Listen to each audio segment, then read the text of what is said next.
Welcome back, everyone, to another episode of the Leadership Void podcast. I'm Enrique with my co-host Vince to bring you the best in our veteran, military, spouse, and first responder community.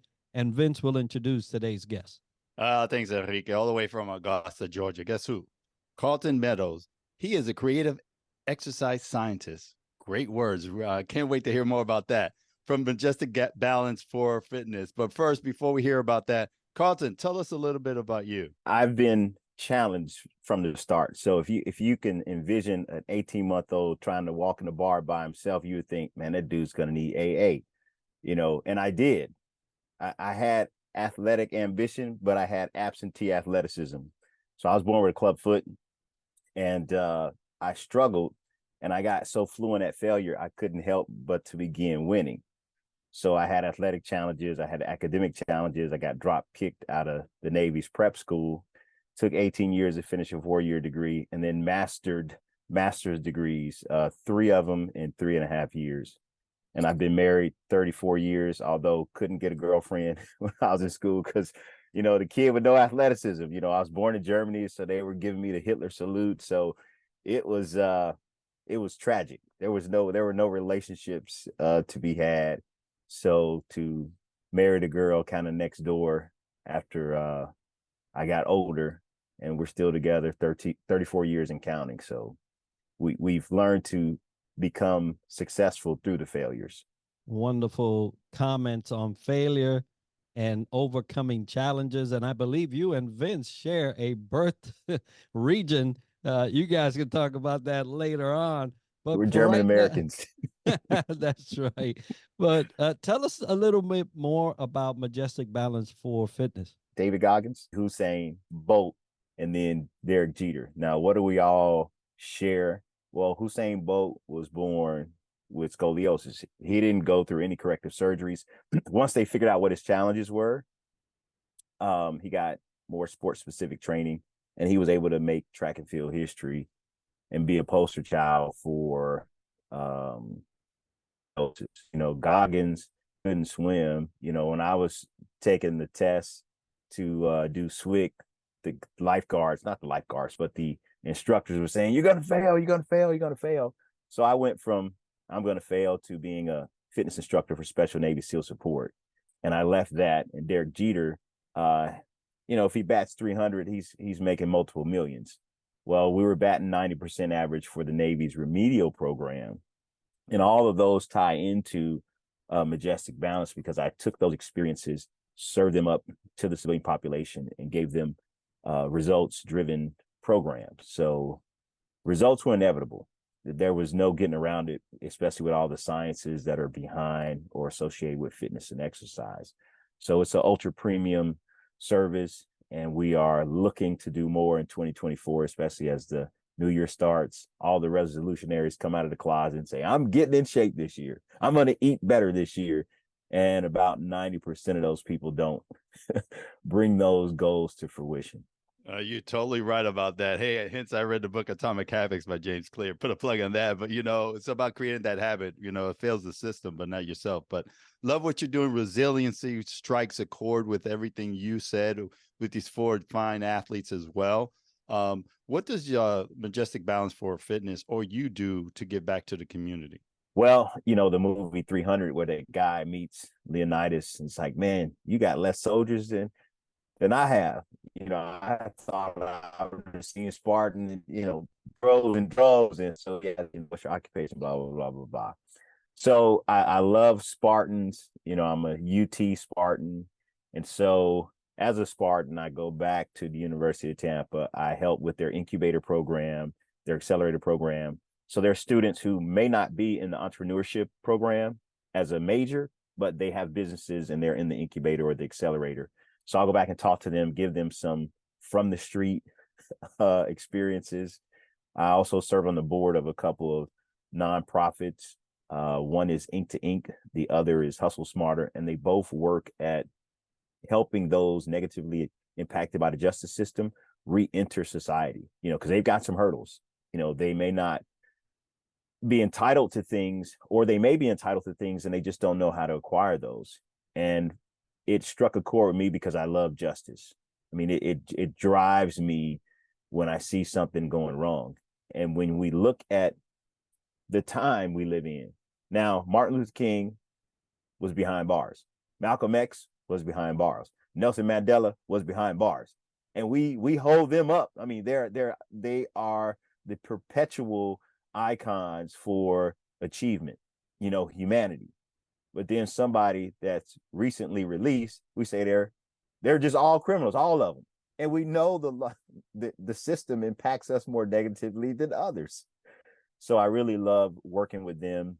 And then I help veterans with adaptive camping and farming, because, we've got our challenges after serving. And so we need something that meets us where we are. And then we need something that allows us to recreate or recreate so that we can have a more balanced life, because moving the body helps brain and muscles. Now, providing a way ahead for someone that may have had a challenge in life is probably one of the greatest gifts we can give them to help them grow and exceed the expectations that have thrown upon them or based on their poor judgment at the time. And so I love that you are involved in that type of giving into hope of a good future. And I really appreciate that. So what's on the horizon for Majestic Balance for Fitness? Well, I love that you said exceeding expectations, because that is a mantra, I believe, for Rolls-Royce. And that's what I want to do. I want to establish Majestic Balance for Fitness as the ultra premium brand in the fitness industry. Right now, we're looking at doing some work with, what do we call it? AQ, Answers Intelligence, and golf, because I see some great golf games. And it seems very difficult to firm up that soft midsection. So it doesn't matter whether the golfer's skinny or fat. their bellies are just squishy. And I'm like, your core is the most important thing in golf. So apparently they found a way around it. They could adjust their grip and their clubs and just kill a game. And then their body is like suspect. I'm like, and I think that's why people don't look at golf as a sport. You look at Jack Nicklaus and you look at Tiger Woods, and you look at some of the people, they've made their decisions. Like, I'm going the Nicklaus way, and I'm going to go the Tiger way. And I'd like to see more people actualize a more robust physique, because I mean, they have lives outside of golf. They have kids, they have probably nieces, nephews, grandkids, and the ability to move around and keep up with them. I mean, that's a great thing. My granddaughter's like, where's grandpa? Where's grandpa? When my wife FaceTimes him, because I can pick her up, put her on my shoulders, just like I did her dad. We have our little times out and, little activities. So I think when they know what's possible, they'll start to pursue it. But I think if they've gotten this far in life and they're like, man, every time I get a trainer, this hurts, that hurts, I end up in the ER, physical therapy. Well, let's look at where you are. Let's look at what your goals are. Let's create a program that's supported by science and get you moving towards exceeding your own expectations. I definitely love that. It's about longevity, having that flexibility, having your core. It could be squishy or not squishy to play golf. That's a great analogy, and I love hearing all that, Karlton. But it's important to have a good, healthy, sound body, mind, and soul, because that will give you that opportunity to raise up your grandkids and just have a better quality of life overall. And also I want to go back to what you said about, those three servant leaders who were put in jail. And I'll say that one bad act doesn't make a bad person, right? So you definitely have to give those people a chance, because every once in a while we stumble and we have to learn from that mistake. And giving second chances is always important. So love everything Majestic Balance for Fitness is doing. And switching gears about leadership, took you a little while to get your bachelor's, then you went ahead and, fast forward those 3 golf clubs and master's degrees real quick. But what else do you do to sharpen your skill sets that aid you to thrive in your professional life, Karlton? Well, I take a habitual and intelligent approach to health, fitness, and wellness. I practice what I've researched so that I can be a product or an example to the people to whom I'm prospecting as clients, those I'm trying to help. And I think by having a more scientific approach, I mean, it's predictable, observable, and repeatable. It's so simple for me, but it's just like golf. I mean, the people who that's their jam, it's real simple to them. You know, and I take the club, I'm slicing, I'm missing the ball, I'm divoting the ground, I'm doing everything except hitting it straight and long. So I want to take what has come so easily to me, put it into practice, and then I'm better. I mean, I look the part, so it's easier for me to convince the person to give it a try. And then they see those small successes, and they're more inclined to pursue more successes. And I think because it's so, I've been after this most of my life. So I look at, I know I need to eat or fuel the machine. I know I need to let the machine rest and recover. I know I need to keep the brain engaged. And so it's just living that in such a way that I don't need a notepad. I don't have to write down every little thing. It's now a habit. I know I need carbs, I need protein, I need fats, I need fiber. And I want to help empower people to live that way. You don't need a scale everywhere you go. You don't need to look up every piece of food. I mean, you do need to read the ingredients on some of these packages, but you should be able to have some enjoyment while you're living. And I make it a practice so that it's easier to share with others. Like I said, I only teach what I know, and I don't lead where I go. Well, as you were speaking, I'm thinking the most powerful way to influence is by being the example. And so when you can do that for yourself, then you can go ahead and try to get everybody to join. And you indeed do that. And I love it. Now, as a Navy METOC, I had a blessing of being part of the SWIC SEAL Special Ops community for a time in my service. And so I love that community. And I know that during your time, both trying the military, going out into physical fitness and coming back and training, that you received advice that you would like to pass on to an emerging leader today, what would that be? I would say embrace the pivot and anticipate plateaus. So you know you're going to run into something. You're going to be stagnant at some point. So if you anticipate it, it doesn't take you by surprise. You can have a game plan. And granted, you may have to pivot once you put that game plan into practice. And I think to sum it up, I would say GPSE. So you got to have a goal. You got to have a plan. The plan needs a strategy, and the strategy needs to be executed. And if we take life on that way, we can have more success. If we just say, oh, I got this goal, okay, that's a start. I got a plan.